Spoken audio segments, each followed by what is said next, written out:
They say some men ride the frontier hunting gold, others chasing the horizon. But a very rare few, ride carrying truth on one side and mercy on the other. And on one cold morning, when the wind felt like prayers whispering across the dust, a lone rider appeared over the ridge. His coat was worn by miles not yet forgiven. His Bible hung from his saddle like a lantern in the dark, and beside it, a rope, not for harm, but for capturing a man alive to face his truth. His horse stepped quietly down the empty main street of Hollow Creek, its hooves tapping like echoes in a church hall. People paused, their curiosity laced with caution. Some whispered, some stared. Most simply felt something in their chest tighten. A man carrying peace and accountability is a sight far more unsettling than any outlaw. The stranger swung from his saddle, dusting snow from the shoulders of his coat. "Morning," spoke Sheriff Amos Carver, his gaze steady, his badge carrying the weight of years. "You passing through?" The rider's voice was low, worn like a hymn sung too many times. "No, Sheriff. I came for a man." The deputy beside Amos shifted nervously. "Hunter? Bounty man?" The stranger shook his head. "No bounty. No blood. I'm here for truth and justice. He will walk back alive." "Your name?" the sheriff asked. He tipped his hat. "Elias Cross." The sheriff's eyes widened. That was a name carved into the very wind of old frontier stories. The preacher, the former lawman. Elias simply nodded. "Some folks say that," he replied softly. "I say I'm just a man trying to keep peace in a troubled land." Before any more could be asked, Elias walked toward the town church. He stepped inside and knelt, his whispered words not a demand, but a weary prayer. "Lord, help me bring a man to truth, not to ruin. Guide me to mercy first, and justice if it fails." His hand rested on his Bible, not as a weapon, but as a promise. A small voice carried softly from the doorway. "You okay, mister?" He turned. A girl, no older than 12 or 13, stood clutching a lunch pail. "Are you here for my pa?" she asked. "What's your name, child?"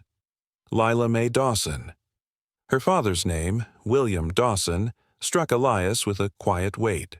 A man once known for his kindness, his honor. A man now rumored to have fallen into bad company and taken wrong roads. "Do you mean to hurt him?" she asked, her voice steady but her eyes trembling. Elias shook his head immediately. "No, child. I came to bring him home alive, to truth, not harm." She swallowed hard. He ain't always the man he wants to be. Sometimes life just pulls folks off the right trail. Elias's voice softened. "And sometimes God sends riders to bring them back." Leela blinked away tears she refused to let fall. "If you find the man he used to be," she whispered, "tell him I'm still waiting." He bowed his head gently. "I will." She walked away, her brave little shoulders only beginning to shake after she thought he couldn't see. Sheriff Amos came to stand beside him again. "Cross, listen. Dawson got mixed up with the wrong bunch. He drifted. He's not evil, just lost." "I don't judge a man for getting lost," Elias murmured, his gaze distant. "I only help him find the road back." The sheriff let out a slow breath. "Then I hope to heaven you find him first. Rumor is he's been seen near the river trail, riding with Rafe Calder's outfit." Elias's jaw tightened, not with anger, but with resolve. Calder, a man who spread fear like wildfire and twisted good men with sweet lies and false promises. "He's not beyond redemption," Elias said, his voice firm. "But if Calder pulls him too deep, I'll still bring him home, one way or another, alive." Just then, a frantic voice echoed from the edge of town. "Sheriff, help! My sister ain't come back from the river trail." It was Dawson's sister, Lila's aunt. She'd gone searching earlier and hadn't returned. Panic rippled through the cold air. Sheriff Amos cursed under his breath. Cross. Calder's men likely misled her. They won't hurt her, but she might be scared and lost out there. Elias was already stepping into his saddle. "Then we ride." "You want men?" the sheriff called out. Elias shook his head, looking out toward the trail. A lost soul doesn't wait for numbers, only for someone willing. Snowflakes drifted down, soft and solemn. He whispered to his horse, "Mercy first. Always mercy first." Then he turned and thundered toward the river trail, his coat flying behind him like a pastor riding into storm clouds, not for vengeance, but for rescue, for truth, and for redemption. For some men carry bullets, some carry fear. But the rare ones, the ones who truly change the land, they carry hope in one hand and courage in the other. And on that day, Hollow Creek saw a rider who carried both. Thank you so much for watching. If this story moved you, please consider hitting that like button and subscribing for more tales from the frontier. Stay safe and be good to one another. The snow fell like 1,000 silent prayers, blanketing the vast, open plains. Through this world of white and gray, a lone rider moved, a silhouette against the winter light, steady and purposeful. A closer look reveals the tools of his trade, tied side by side on his saddle, a well-worn rope and a leather-bound Bible. His dark coat flapped in the cold wind, like the wings of a determined angel. The breath of his Mustang steamed in the crisp morning frost as his boots pressed into the stirrups with a quiet, unwavering resolve. On the horizon, a silver river glimmered, a distant promise. Behind him, a trail of hoof prints marked his journey through the untouched snow. The trees began to thin, where the edge of the wilderness met a wide valley. Far below, a town breathed, its life marked by faint plumes of chimney smoke rising into the cold air. He dismounted where the snow gave way to frozen mud, his eyes scanning the ground. Fresh boot prints. Not his, and horse prints, looping wide in a confused, panicked pattern. The grass, bent by snow and wind, held the story of a struggle. Elias knelt, his gloved hand gently touching the tracks. His breath was slow, measured, as if he were reading a sacred scripture written in the earth.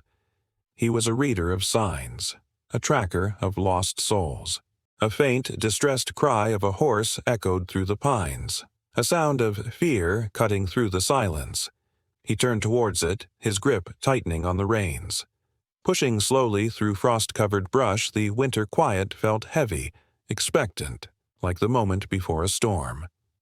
Then, through the pale, swirling fog, a shadow took form. A figure, trembling and alone. It was a woman, a silhouette against the cold line of light, her shawl whipping in the stiff winter wind. "Martha!" Her horse shifted anxiously, its breath forming clouds of frost. Elias didn't rush. He lifted an open hand, a gesture of peace, of safety. Martha gripped her reins, her shoulders shaking not just from the cold, but from something deeper.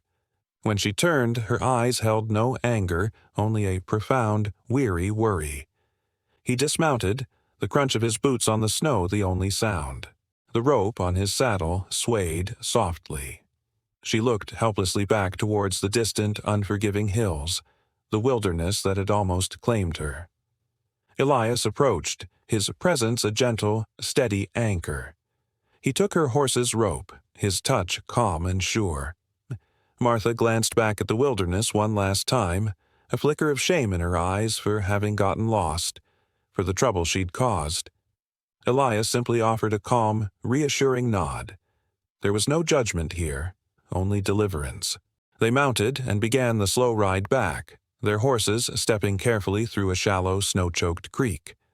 The trees stood like silent watchers, their branches glazed with frost. But the peace was short-lived. The wind shifted, and with it, a new sound carried on the air, the distant echo of hoofbeats. Elias raised a hand, instantly alert, his body a study in tension. Shadows flickered in the tree line. The feeling was thick, heavy, like the air before lightning cracks the sky, and then they emerged, silhouettes against the winter haze. Outlaws. The leader, a man with a scarred face that told 100 violent stories, tipped his hat in a slow, mocking gesture. Snowflakes landed on the grips of the guns holstered at their hips, but Elias sat tall in his saddle, his hands resting easy, nowhere near a weapon. Martha's gaze trembled, her breath coming in fast, shallow puffs. The outlaws circled them, like wolves testing a herd, their eyes cold and appraising. The scarred rider locked eyes with Elias. For a fleeting moment, something else sparked in the outlaw's face, not just menace, but a flicker of envy, a ghost of a memory of a different path. Clouds of frosted breath mingled between the two men in a silent, tense standoff. Then, with an unease he couldn't quite mask, the outlaw backed his horse away. Without a word, without a single shot fired, the riders faded back into the timber shadows. As they rode on, the town's roofs finally appeared, dusted white and looking peaceful. A cry went up. Mothers ran from their homes, tears of relief streaming down their faces as they saw Martha, safe. Blankets were thrown over her shoulders, and a bowl of steaming soup was pressed into her cold hands. Sheriff Amos, a sturdy, serious man, walked with a firm stride toward the hitching rail. Elias handed him the reins, his own coat now melting the snow that clung to it. The townswomen surrounded Martha, hugging her tight, their relief a palpable, warming wave. The men, hats in hand, bowed their heads in a moment of silent thanks. Through the windows, lantern glow promised warmth, life, and safety. Elias watched it all, his own breath visible in the air, his expression one of calm, quiet humility. His work here was done. Sheriff Amos placed a heavy hand on Elias's shoulder, his eyes filled with a concern that went beyond this single rescue. Elias's gaze was already fixed on the snow-covered hills, the duty in his eyes clear and unyielding. He held his Bible, his thumb resting on a marked page. The sheriff offered him a wrapped bundle of trail food, a practical thank you. The rope, his other essential tool, was coiled fresh on the saddle horn. Elias tightened the cinch on his Mustang, a quiet strength in his every movement. Snowflakes began to gather in his dark hair. As the wind lifted the edges of his coat, it was easy to imagine them as wings again. The town, with its gentle goodbyes, began to fade behind him. But then a small figure in a blanket dress came running, her little legs churning through the snow. The little girl threw her arms around his legs in a fierce, small hug. Elias knelt, meeting her eyes on her level. She reached out and touched the rope on his saddle, her trust innocent and absolute. She looked from him to the mountains, a child's desperate hope shining in her face. For her father. Elias understood. He gave a solemn nod, a silent vow to return the man she was missing. The girl wiped her own tears, a brave little soldier. Her small, soft hand rested on his coat sleeve, a connection to the warm, safe home behind her, lit by a lantern's glow. She stepped back, her tiny body filled with a newfound courage. Elias placed a hand gently on her shoulder, a silent blessing, before he turned to leave. That night, the snow fell silently on the church roof. Elias didn't go inside. He sat alone on the chapel steps, a lantern flickering warmly beside him. His Bible was open on his knee, the wind turning the fragile pages. His eyes were closed, his prayer visible in the rise and fall of his breath, the posture of his body holding a world of pain and empathy. In the distance, a coyote howled, a lonely, aching sound that mirrored the cries of the lost. Elias let out a slow exhale, a quiet peace settling over him in the cold. His strength was not his own. It was borrowed from a higher power, for a higher purpose. The first light of dawn broke over the horizon, a silver peach glow that promised a new day. Elias moved with reverence, tightening his saddle straps, his mind already on the mission ahead. Steam rose from his Mustang's nostrils in the cold air. Sheriff Amos stood nearby, a silent watchman offering respect. Elias mounted, his spine straight, his resolve absolute. The rope and the Bible swayed together on his saddle, a perfect symbol of his life's work. one to pull the lost from the depths, the other to guide their souls. The horse stepped forward, its hooves creating a steady rhythm in the fresh snow, and with that the lone rider disappeared once more into the white horizon, his path not marked on any map, but led purely by faith. Thank you so much for joining us on this journey. If this story moved you, please consider liking this video and subscribing to our channel for more tales of faith, hope, and the human spirit. We'll see you next time. The sun bled over the mountains, a fragile light on a world wounded by winter. I rode with a silence that had settled deep in my bones, the crunch of snow under my horse as hooves like a clock ticking down a man as last chance. The Bible was a warm weight against my coat, a promise. The rope beside me swayed, a stark reminder of another kind of promise. I wasn't riding in anger. I was riding to keep a vow. The wilderness was a vast, empty canvas, but the land tells no lies. I followed the story it wrote, a broken branch here, a panicked hoof-print there, and then a whisper of smoke from a dying fire, a signal of surrender. There he was, kneeling, hands bound to a tree, his face a pale mask of regret. Martha's husband, alive, but just barely, his breath a thin cloud in the biting air. I dismounted, my boots sinking into the snow, each step feeling heavier than the last. "Pastor," he choked out, his voice shaking like a leaf in the wind. I thought I could outrun what I'd done." I knelt beside him, my knife making quick work of the ropes that held him captive to his own guilt. "No man outruns the truth," I murmured, my voice low. "But the truth isn't meant to kill a soul. It's meant to set it free." He collapsed forward, gasping for air like a man who'd been held under water for too long. I wrapped a blanket around his shivering shoulders, offering grace where he expected judgment.